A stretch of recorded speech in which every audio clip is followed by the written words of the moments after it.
সম্মানিত উপস্থিতি, আমি যে বিজয় দেখতেছি আজকে সকালবেলা 8:30টা বৃষ্টি হয়েছে, আমরা মনে করছিলাম আজকের মহিলা সমাবেশ হবে না, কিন্তু বাংলাদেশ জামাত ইসলামীর মহিলা বিভাগের নেত্রীরা তারা বৃষ্টি উপেক্ষা করে হাজার হাজার মহিলা আজকে নাঙ্গল বক্সগঞ্জের এই মহিলা সম্মেলনকে সফল করছেন ইনশাআল্লাহ। এর থেকে বুঝা যায় আগামীর বাংলাদেশ জামাত ইসলামীর বাংলাদেশ। সম্মানিত উপস্থিতি, আজকে যিনি প্রধানমন্ত্রী, তিনি বাংলাদেশের রত্ন, জাতীয় নেতা সন্তুরান যেমন ডাক্তার আব্দুল্লাহ মোহাম্মদ তাহের আছে, নাঙ্গলকোটে মাওলানা ইয়াসিন আরাফাত আছে। বিভিন্ন টকশো, বিভিন্ন পত্রিকাতে যাকে আপনারা দেখেন জাতীয় নেতা হিসেবে মাওলানা ইয়াসিন আরাফাত।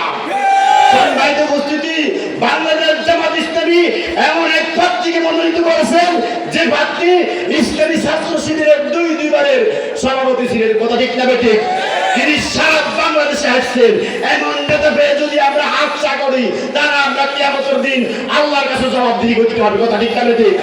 সম্মানিত উপস্থিতি, আমরা যেটা দেখতেছি, এই যে বক্সগঞ্জে আজকে 9 ওয়ার্ড থেকে আমাদের ওয়ার্ড সভাপতি বিন্দু, সেক্রেটারি বিন্দু, আমাদের সমর্থক সহযোগীরা যে উৎসাহ আনন্দ নিয়ে যে মিছিল নিয়ে আসছে, এটি বুঝা যায় আগামীর বক্সগঞ্জের নেতৃত্ব দিবে বাংলাদেশ জামাত ইসলামী।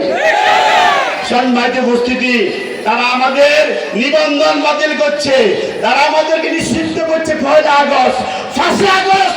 আল্লাহ রাব্বুল আলামিন তাদেরকে এই পৃথিবী থেকে, এই বাংলাদেশ থেকে নিচ্ছিন্ন করে দিয়েছে। সম্মানিত উপস্থিতি, আপনারা দুর্বল হবেন না, হীনমনা হবেন না। আগামীর সংসদে পার্লামেন্টে নেতৃত্ব দিবে বাংলাদেশের রাহবার ডাক্তার শফিকুর রহমান। সম্মানিত উপস্থিতি, আগামীর বাংলাদেশ 2 ভাগে বিভক্ত, ইসলাম আর ইসলামের বিপক্ষে। ইসলামের বাক্স হবে কয়টা? এই একটার মধ্যে আমরা ভোট দিব ইনশাআল্লাহ। সম্মানিত উপস্থিতি, আপনাদের সকলকে আগামী নির্বাচনে মাওলানা ইয়াসিন আরাফাতকে বিপুল করে ভোট দিয়ে আমরা জাতীয় সংসদে পাঠাবো ইনশাআল্লাহ। আজকের সম্মেলনে বক্সগঞ্জবাসী যে উচ্ছ্বাস উদ্দীপনা, যে আনন্দ দেখাইছেন, আল্লাহ রাব্বুল আলামিন আপনাদের এটাকে কবুল করুন। আমিন। আল্লাহ রাব্বুল আলামিন যদি তৌফিক দেয়, ভবিষ্যতে ইনশাআল্লাহ বক্সগঞ্জের মাটির মানুষের সাথে, বক্সগঞ্জের 5টি গ্রামের সাথে, বক্সগঞ্জের 9টি ওয়ার্ডের সাথে আমি কাজ করবো ইনশাআল্লাহ। আপনার সাথে থাকবে ইনশাআল্লাহ। সকলকে ধন্যবাদ জানিয়ে আমার কথা শেষ করছি। ওয়া মা তাওফিক ইল্লা বিল্লাহ। আসসালামু আলাইকুম ওয়া রাহমাতুল্লাহ।